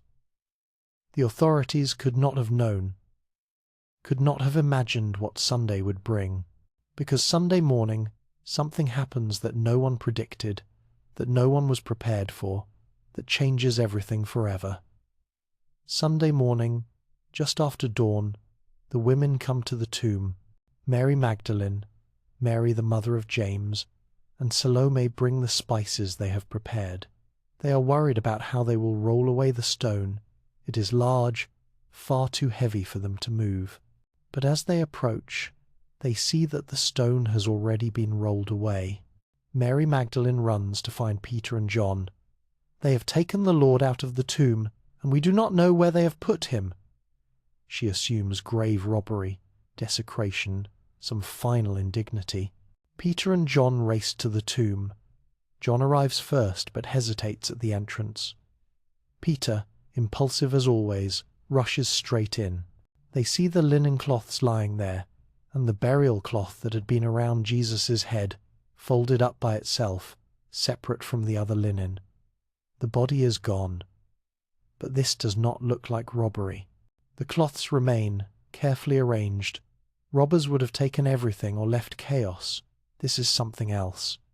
The other women, meanwhile, have entered the tomb. They see a young man dressed in white sitting on the right side. They are alarmed, but he says, "Do not be alarmed. You are looking for Jesus the Nazarene, who was crucified. He has risen. He is not here. See the place where they laid him. But go, tell his disciples and Peter, he is going ahead of you into Galilee. There you will see him, just as he told you." The women flee from the tomb, trembling and bewildered. They are afraid to tell anyone what they have seen. But Mary Magdalene, who has returned to the tomb after fetching Peter and John, remains there weeping. She stoops to look into the tomb and sees 2 angels in white seated where Jesus' body had been. They ask her, "Woman, why are you crying? They have taken my Lord away," she says, "and I do not know where they have put him." Then she turns around and sees a man standing there. She does not recognize him. He asks, "Woman, why are you crying? Who is it you are looking for?" Thinking he is the gardener, she says, "Sir, if you have carried him away, tell me where you have put him, and I will get him." Then he speaks her name, Mary. In that moment, she knows it is Jesus. She cries out, "Rabboni, teacher." Jesus tells her, "Do not hold on to me, for I have not yet returned to the Father. Go instead to my brothers and tell them, I am returning to my Father and your Father, to my God and your God." Mary Magdalene goes to the disciples with the news, "I have seen the Lord." That same day, Jesus appears to the other women. He appears to Peter privately. He appears to 2 disciples walking to Emmaus, explaining to them how everything that happened fulfilled the Scriptures. When they recognize him in the breaking of bread, he vanishes from their sight. That evening, the disciples are together behind locked doors, afraid of the Jewish leaders. Suddenly Jesus stands among them. "Peace be with you," he says. He shows them his hands and side. The disciples are overjoyed when they see the Lord. Thomas is not with them that evening. When the others tell him they have seen Jesus, he refuses to believe. "Unless I see the nail marks in his hands and put my finger where the nails were and put my hand into his side, I will not believe." A week later, Jesus appears again when Thomas is present. "Put your finger here. See my hands," Jesus says to Thomas. "Reach out your hand and put it into my side. Stop doubting and believe." Thomas responds, "My Lord and my God." Over the next 40 days, Jesus appears repeatedly to his disciples. He appears to over 500 believers at once. He eats with them fish and bread, demonstrating that he is not a ghost or spirit, but physically resurrected. He teaches them, explains the Scriptures, prepares them for what comes next. The tomb remains empty. The guards report what happened: an earthquake, an angel rolling back the stone, the body gone. The chief priests bribe them to say the disciples stole the body while they slept. But the story makes no sense. If the guards were asleep, how did they know it was the disciples? Why would the disciples, scattered and terrified, suddenly mount a daring raid? How could they overcome armed guards? The religious authorities are trapped in their own narrative. They cannot acknowledge the resurrection without losing everything. So they create a counter-story, paying money to maintain their version of events. But the disciples know what they have seen. They have touched the risen Jesus, eaten with him, heard him teach. Their despair has turned to joy. Their fear has turned to boldness. From a strategic standpoint, the resurrection transforms everything. The disciples, who are hiding in fear, become unstoppable witnesses. They no longer fear death, their leader has conquered it. They no longer doubt their message, Jesus has vindicated himself. They no longer worry about opposition. What can the authorities do to them that was not done to Jesus? And he rose. The apparent defeat has become absolute victory. The crucifixion, which should have ended the movement, has become its foundation. The weakness has become strength. The shame has become glory. Death itself has been defeated. The religious authorities thought they had eliminated a problem. Instead, they have created something far more dangerous to their position, a movement based on resurrection, on the claim that death has lost its power, on the testimony of witnesses who have seen the impossible become reality. You cannot politically manage a resurrection. You cannot suppress it through normal means of power. It operates on an entirely different plane, and those who believe in it cannot be controlled through threats or violence.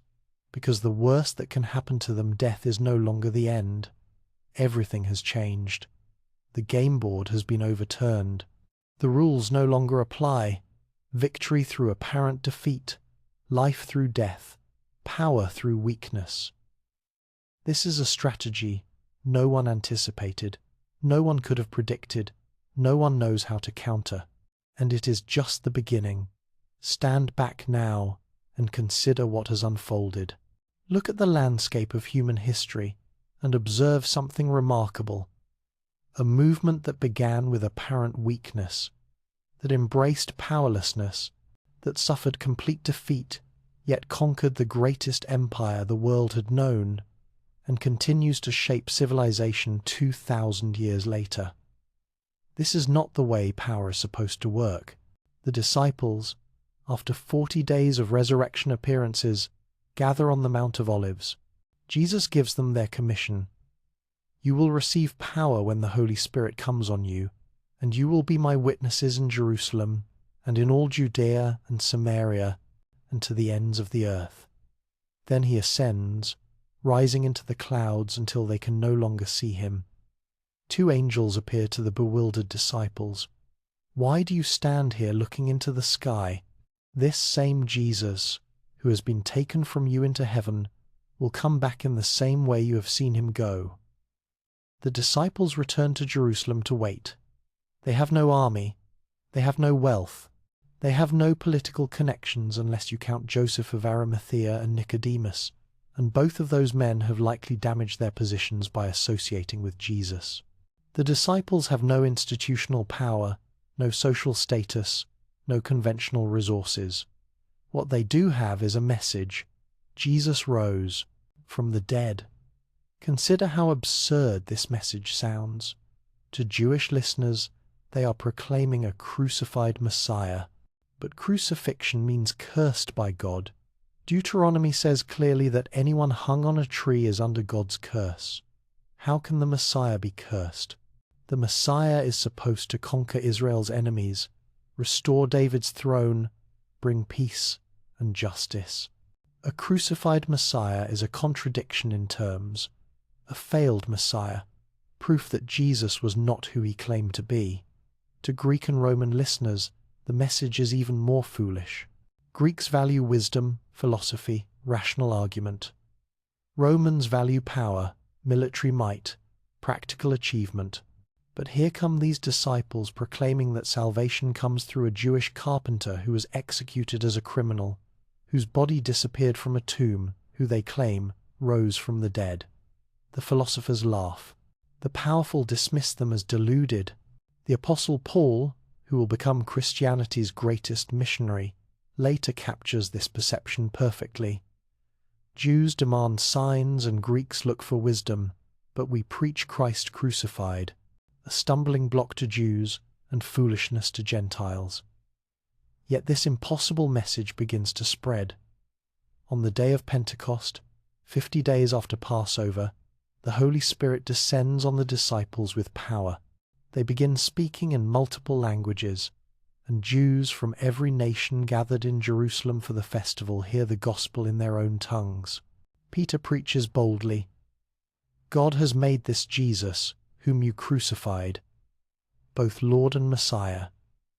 3,000 people are baptized that day. The movement begins to grow. The disciples perform miracles. They heal the sick, cast out demons, even raise the dead. Peter heals a lame beggar at the temple gate, and the man leaps up, walking and praising God. The religious authorities arrest Peter and John, threatening them, commanding them not to speak about Jesus anymore. Peter responds, which is right in God's eyes? To listen to you or to him? You be the judges. As for us, we cannot help speaking about what we have seen and heard. Here is the first key to understanding Christianity's spread, the power of eyewitness testimony. These are not people sharing philosophical theories or religious ideas. They are witnesses reporting what they experienced. They saw Jesus die. They saw the empty tomb. They encountered the risen Christ. They ate with him, touched him, heard him teach. This is not speculation, this is testimony, and they are willing to die for it. The authorities try to suppress the movement through persecution. They arrest the apostles repeatedly, they beat them, they threaten them with death. Stephen, one of the first deacons, is stoned to death for blasphemy, the first Christian martyr. A young Pharisee named Saul watches, approving of the execution. But the persecution backfires. It scatters the believers from Jerusalem throughout Judea and Samaria, and everywhere they go, they share the gospel. What was meant to contain the movement instead spreads it. And something unexpected happens. The martyrs create more believers than they eliminate. When people see Christians willing to die for their faith, refusing to recant even under torture, and going to their deaths with joy and confidence, it raises questions. What do they know that we do not? What have they experienced that gives such courage? Their deaths become testimonies more powerful than words. And that young Pharisee, Saul, who persecutes Christians with zealous fury, Jesus appears to him on the road to Damascus. Blinded by a brilliant light, he hears Jesus ask, "Saul, Saul, why do you persecute me?" Saul becomes Paul, transformed from Christianity's greatest enemy to its most effective missionary. If even the persecutor can be converted, if even someone who hated the movement can become its champion, what does that suggest about its power? Paul brings sophisticated theological thinking to the movement. He writes letters to churches, explaining the gospel's implications, addressing questions and conflicts, articulating a vision of salvation that transcends Jewish law. He argues that in Christ there is neither Jew nor Gentile, slave nor free, male nor female. This is revolutionary theology. It tears down the boundaries that define ancient society. And this is the second key to Christianity's spread, its inclusive message. The Roman Empire is a hierarchy of privilege. Roman citizens have rights that non-citizens do not. Free people have status that slaves lack. Men have power that women cannot access. Ethnic Greeks look down on barbarians. Jews maintain strict boundaries between themselves and Gentiles. Every society is stratified, ordered, defined by who is in and who is out. But Christianity says, God loves everyone equally. Christ died for all. Salvation is available to anyone who believes, regardless of status, ethnicity, gender, or social position. A slave has the same access to God as an emperor. A woman can prophesy and teach. A Gentile need not become Jewish to be saved. The ground is level at the foot of the cross. This message has enormous appeal to the empire's underclass slaves, the poor, women, foreigners, the powerless majority who have nothing in the existing system. Christianity offers them dignity, community, hope, and meaning. It tells them they matter to God, that their lives have value, that injustice will be judged, that suffering is not meaningless. The third key is practical love.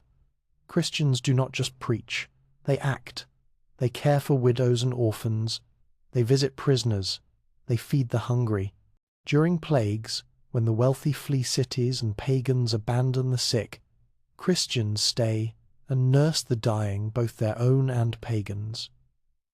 This radical compassion attracts attention and builds loyalty. When you are a poor widow with no support system, and the Christian community ensures you have food and housing, you listen to their message with different ears. When you are sick and abandoned, and Christians risk their own lives to care for you, their claims about God's love become credible. The movement backs its words with action. The fourth key is organizational structure, or rather, the lack of centralized structure. Christianity spreads through house churches. Believers meet in homes, not temples. They do not need professional priests or expensive buildings. Any home can become a church. Any believer can share the gospel. There is no single leader to arrest, no headquarters to destroy, no central organization to decapitate. When persecution strikes one church, others continue. When authorities arrest leaders in one city, believers in other cities carry on. The movement is like a living organism. You cannot kill it by cutting off one part, because every part contains the whole. Each house church is complete in itself, yet connected to all others through shared faith and traveling teachers. The fifth key is Roman infrastructure. Ironically, the empire that tries to suppress Christianity also facilitates its spread. The Pax Romana, Roman peace, means travelers can move safely across the empire. Roman roads connect distant provinces. Common languages, Greek in the east, Latin in the west, enable communication. Roman law provides some protection for travelers and appeals processes for citizens. The very systems Rome created to control its empire become highways for the gospel. Paul exploits this brilliantly. He targets urban centers, especially port cities. He establishes churches in strategic locations: Antioch, Ephesus, Corinth, Rome itself. From these hubs, the message spreads along trade routes and through social networks. Sailors, merchants, soldiers, and slaves carry the gospel with them as they travel. The sixth key is the Jewish diaspora. Synagogues exist in cities throughout the empire, communities of Jews maintaining their faith far from Jerusalem. Paul typically begins his mission work in synagogues, preaching first to Jews and God-fearing Gentiles who already know the scriptures. Some believe. Many reject the message, but the synagogues provide ready-made audiences familiar with messianic expectations, with the concepts Paul references, with the prophecies he claims Jesus fulfilled. The seventh key is persecution itself, generating sympathy and publicity. Roman officials try to stop Christianity through periodic persecutions, but the public spectacles of martyrdom have unintended consequences. When crowds see Christians singing hymns as they are burned alive, when they watch believers forgiving their executioners, when they witness entire families choosing death over denouncing their faith, some are horrified, but others are fascinated. What conviction produces such courage? What hope sustains such suffering? The martyrs become advertisements for the very faith Rome tries to destroy, and Christianity grows fastest in the regions where persecution is most intense. Decades pass. The movement spreads through the empire like fire in dry grass. It reaches into Caesar's own household, Paul writes of believers among the imperial guard. It penetrates every social class. Wealthy patrons provide resources. Educated converts bring intellectual credibility. But the core remains the poor, the enslaved, the marginalized. The message adapts to different cultures while maintaining its essential claims. In Jewish contexts, Christians emphasize fulfilled prophecy. In Greek cities, they engage philosophical questions. In Roman contexts, they speak of citizenship in heaven and ultimate allegiance. The gospel remains the same. Jesus died and rose again, but its presentation respects cultural contexts. By the end of the 1st century, churches exist throughout the Mediterranean world. Peter and Paul have both been martyred in Rome. The original apostles have all died, most as martyrs. Jerusalem has been destroyed by Rome in 70 AD, the temple burned, the city razed, survivors scattered. The political and religious center of Judaism is gone. Yet Christianity continues. It has transcended its Jewish origins. It has become a separate religion, attracting Gentiles who have never been to Jerusalem, who have never worshipped in the temple, who come to faith through Paul's letters and the Gospels that are being written down and circulated. The 2nd and 3rd centuries bring intensified persecution. Emperors sporadically attempt to eliminate Christianity. Believers are thrown to lions in arenas for public entertainment. They are crucified, beheaded, burned. Simply being Christian becomes a capital crime in some periods. The authorities cannot understand why Christians will not simply perform the minimal ritual acknowledgement of Caesar's divinity. It is not much to ask, just a formality, really. Why die over such a small thing? But Christians cannot do it. To acknowledge Caesar as divine is to deny Christ as Lord. Their allegiance is absolute. They will die rather than compromise, and their deaths continue to inspire rather than deter. The movement's theology develops. Church fathers like Ignatius, Polycarp, Justin Martyr, and Irenaeus defend the faith against heresies and misunderstandings. They articulate Christian doctrine, explain scripture, refute opponents. Christianity becomes intellectually sophisticated, capable of engaging pagan philosophy on its own terms. The church develops structure. Bishops emerge as leaders over regions, providing continuity and unity. Creeds are formulated to define orthodox belief. The process of determining which writings are scripture begins. Christianity transforms from a loose network of house churches into a more organized institution, while trying to maintain its original spiritual vitality. Then, in the 4th century, something astonishing happens. Constantine, fighting for control of the Roman Empire, claims to have a vision before the Battle of the Milvian Bridge. He sees a cross in the sky with the words, "In this sign, conquer." He orders his soldiers to paint Christian symbols on their shields. He wins the battle and becomes emperor. Constantine embraces Christianity. He ends persecution. He grants Christianity legal status. He convenes the Council of Nicaea to resolve theological disputes. He builds churches with imperial funds. The religion that began with a crucified carpenter, that grew through martyrdom and weakness, that had no political power, suddenly has the emperor's backing. It is a dangerous moment. Will Christianity be corrupted by power? Will it become the establishment it once challenged? Will Constantine's embrace prove more dangerous than Nero's persecution? The transformation is dramatic.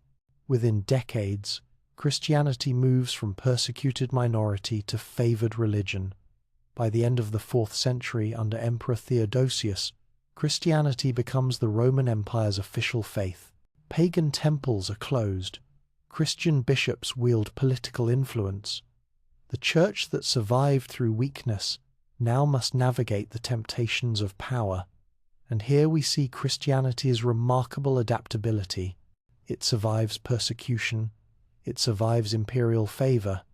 It survives theological controversies, schisms, corruption, and reform movements.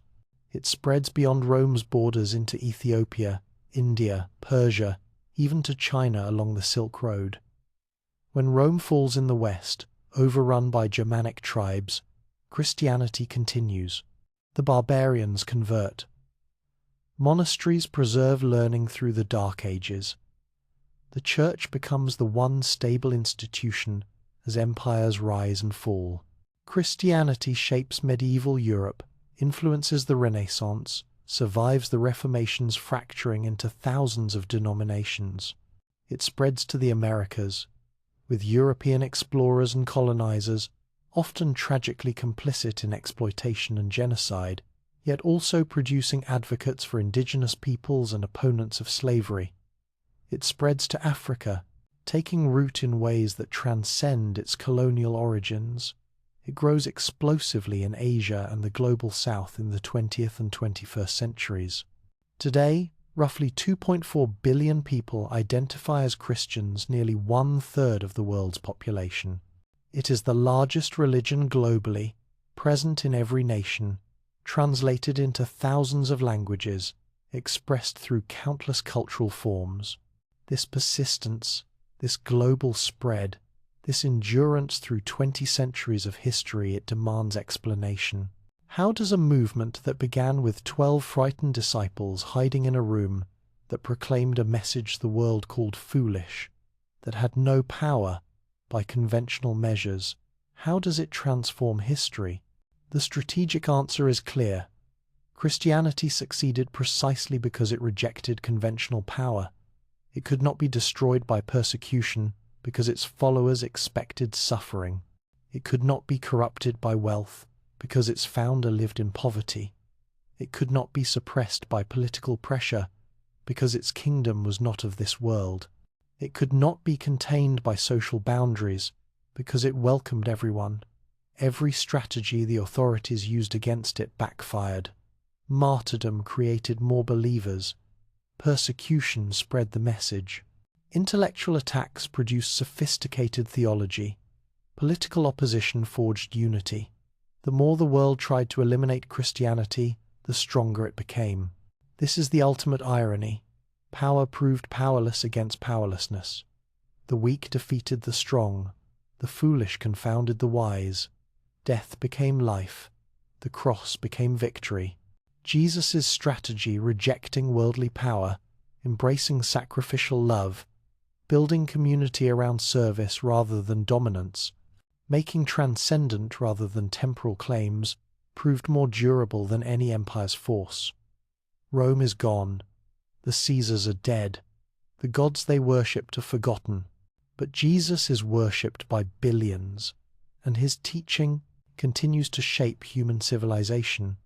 Whether you believe the theological claims or not, whether you accept the resurrection as historical fact or spiritual truth or metaphor, the strategic success is undeniable. A movement that should have died with its founder instead conquered the world. A message that seemed absurd became the defining narrative for billions of people across 2 millennia.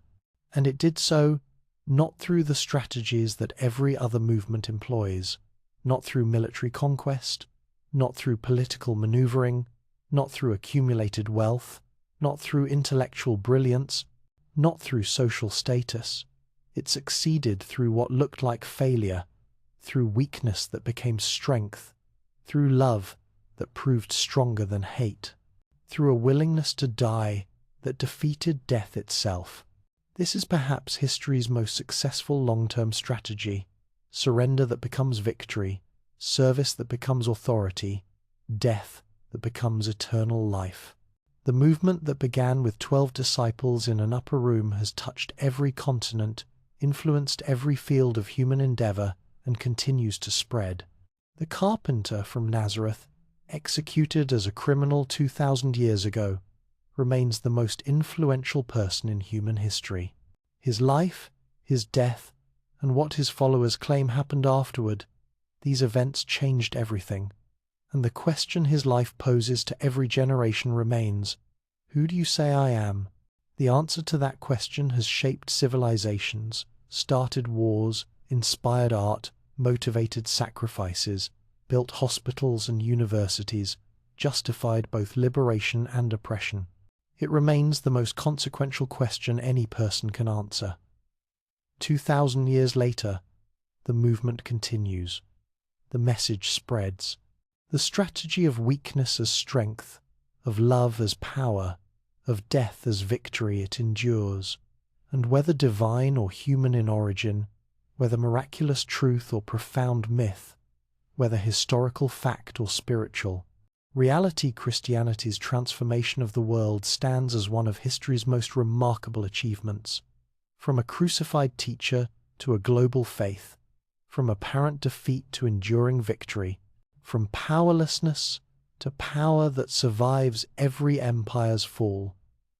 This is the story of Jesus and the movement he began, a strategy no one anticipated, a victory no one expected, a power the world could not defeat because it was not the kind of power the world understood. And the story continues still.